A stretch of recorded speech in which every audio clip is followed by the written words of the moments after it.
Hey guys, and welcome back to Mama Do Bay. I'm Shelby and I'm a first-time mom to an 18-month-old little boy, and in today's video I wanted to share 8 activities that I love to do with my son. So if you know toddlers, you know that some days they want to do one thing and other days they want nothing to do with it, and that's just the way it is. So in this video I don't want you to think that these activities were all like things that my son just jumped into and took off with and loved doing from the start.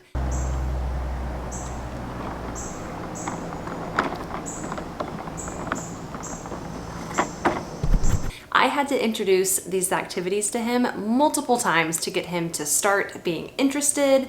And I just want to encourage you that if you want to be a mom that does activities with their toddler, you're gonna have to do them over and over again to get them really interested. And that's also why all of these activities that I'm going to share with you today are actually really simple. I didn't go overboard with any of them, so all of them are really easy things to do. And if you only end up spending 15 minutes, it still will seem worth it to you. So let's get into that first activity. Before we get into this video, please make sure that you like this video and subscribe to my channel. I put out videos like this all the time, and let's get into that first activity.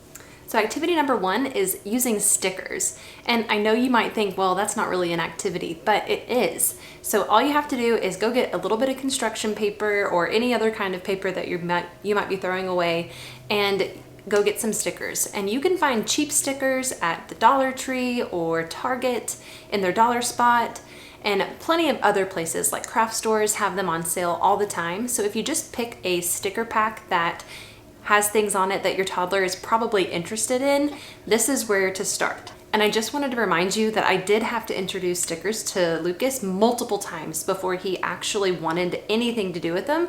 He was really weird about the way they felt. He didn't like the stickiness of the stickers, so he really, if I put a sticker in his hand, he wanted nothing to do with that.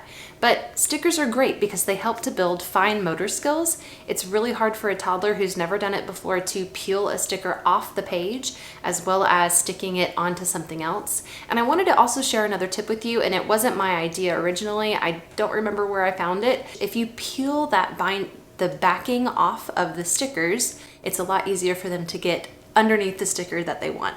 Activity number 2 is sensory bins. Now don't leave because I said sensory bins. Give me a second to explain. Sensory bins are a lot more simple than you might think. And I really truly mean that. You don't have to overcomplicate them. I know right now it's kind of the hype in parenting. If you look at anything with activities, everyone's talking about sensory bins. But my little secret is go to the Dollar Tree, grab a few things, put a couple of things together, and let your toddler experience what it's like to stick their hands in some rice or some beans or oatmeal or whatever else that you find, and give them a chance to touch it and feel it. But I went to the Dollar Tree and I spent about $20 on a bunch of different things that I thought would be fun in sensory bins. So now I have so many things ready to go anytime that I want to give him an opportunity to play with a sensory bin. There's so many different combinations. So don't overthink it. It is likely that your toddler might not be interested the first few times you do it. So like I said, don't overcomplicate it. Keep it super simple so that it's not hard for you and it's not too much hassle, because you might get 5 minutes out of one of these sensory bins at first. Also, I wanted to say, if you're going to use rice and you take it outside, just remember to bring a big enough mat so that if your child is interested in throwing the rice everywhere, you don't have little pieces of rice stuck all in your deck. If that's where you did the activity, that's what happened in our situation. And I didn't think anything of it until I was done cleaning up, and I thought, oh my goodness, it's been raining so much and this rice is gonna be stuck in the porch. Activity number 3 is water play. And this one's so simple, you guys. All you need is a hose and a bucket of water. It could be just as basic as that. Or you can put soap in the water and have sudsy soap water. Lucas really enjoys playing with water, and that's because I have introduced it multiple times. Again, another activity that he wasn't interested in at first, but now he really enjoys filling up little bottles of water and dumping them out. and splashing water everywhere. He will spend lots of time outside playing with a bin of water, or you can get a water table. That's another fun one because it comes with different gadgets on it that they can play with. You can allow them to play in the rain when it rains outside if it's not a dangerous situation. You can take them out to a creek and let them play in water there. You can do this in the bathtub. If your child loves to be in the bath, obviously they're gonna love any kind of water activity. Water is totally underrated and it's so easy to clean up from. So just bring a towel and an extra outfit for them to change into and you're golden. Activity number 4 is outdoor exploration. Just take your child outside with nothing else.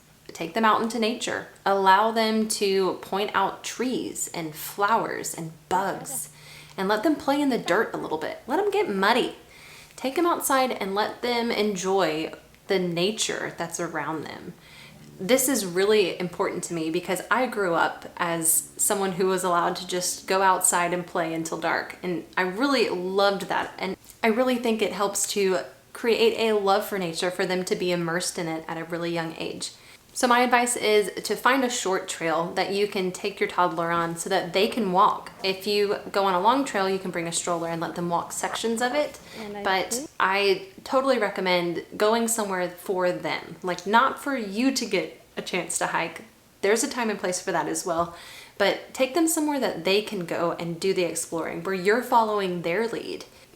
And that kind of brings me into activity number 5, which is allowing them to climb and to walk on uneven terrain. So your part in this would be to find the area or the thing or whatever to allow them to climb or to go across or whatever. That's your job. Their job is to figure out how. You can do this with different walkways if they have uneven steps. You can do this with a ramp that they have to climb up and down. So there's like, an incline. You can guide them up and down stairs. Lucas really loves this one creek that we go to, and there's rocks everywhere with very shallow water, so he's, walking all over uneven terrain. If you take them on a trail, give them a chance to walk because all the roots and unevenness out there is so good for them. It's so good for their gross motor skills to learn how to do that. And a lot of times at 18 months, this is a sensitive period for things like that because they've recently learned to walk. So if you've ever noticed your child stop because they are afraid to step up onto something that might be even like this big, just take them somewhere that they can practice that. We also have this little A-frame rock wall in our playroom, and until now Lucas has wanted nothing to do with this thing, but recently he started trying to climb it a little bit. Activity number 6 is Play-Doh. If you're concerned about the Play-Doh brand Play-Doh and having your child possibly put that in their mouth, you can also make Play-Doh. You can go on Pinterest and find plenty of recipes of Play-Doh that is safe in case they do ingest some of it. Lucas loves to play with Play-Doh now, and it took probably 6 or 7 times before he really wanted to put his hands in it and to squish it up and pull it apart and all of that. So again, it's another sensory thing with him. It also helps to build those fine motor skills because pulling Play-Doh apart and molding it and all of that really involves using those little muscles in their hands. But Play-Doh is a lot of fun, and it's something that Lucas really loves to do. And of course, yes, he does try to eat it. So I always have to sit with him when he's playing with it and just remind him that if he puts it in his mouth, it's done. We're not going to play with Play-Doh anymore. And then activity number 7 is music. So find some music that your child is really into. You can find nursery rhymes that tell you what to do or that have different hand motions to go along with it. Right now, Lucas loves the wheels on the bus, and he's really practicing this motion right here. He's not doing it at all yet. He's going like this, but I know we're just working on it. We're getting there. So that definitely helps to build those gross and fine motor skills depending on the motion. You can also get different instruments. We probably need some more instruments, but right now we have a few that Lucas really loves playing with, and he's finally starting to try to sing along when we do listen to music. So music is a great activity. You can just, turn it on for like 30 minutes and just enjoy dancing with your child. And then finally, my last activity is really not a specific thing. It's more of a concept, and it comes from the Montessori method, and that is to follow your child. So watch your child. What are they interested in right now? Right now, Lucas is very much interested in connections. So he's very much interested in trains that have magnets that he can connect together, as well as I've recently purchased these little magnet tiles. They're not the Magnet Tiles brand. They are a random brand that I found on Amazon, but I liked them a lot, and they're pretty strong magnets. But he really enjoys playing with those. He does get frustrated because he's learning that the amount of pressure that he puts on different things that we build with him will knock it down. So anyway, it's all a learning process, but he really loves making connections right now. That's the sensitive period that he's going through as far as that goes. And there's so many different toys out there that you can find that will meet those needs. So follow your child. What are they into right now? And capitalize on that, because those are the things that your child is going to spend their most time doing. So if they're not interested in climbing right now, then pushing climbing on them isn't going to occupy much time at all. Obviously, give them the opportunity to try, but it's just a matter of following your child and seeing what they're into. Please make sure that you like this video and subscribe to my channel. It's really important and helps me to grow on YouTube. And thank you so much for watching. I'll see you guys in the next one. Can you pour the water in? Is it heavy? Pour it in the foam. Pour it in the straw. Well, and that's how long that lasted. Well, we don't want to put it in our mouth. It doesn't taste good. Uh-oh, let's not throw them, please. Can you put them on the tray instead?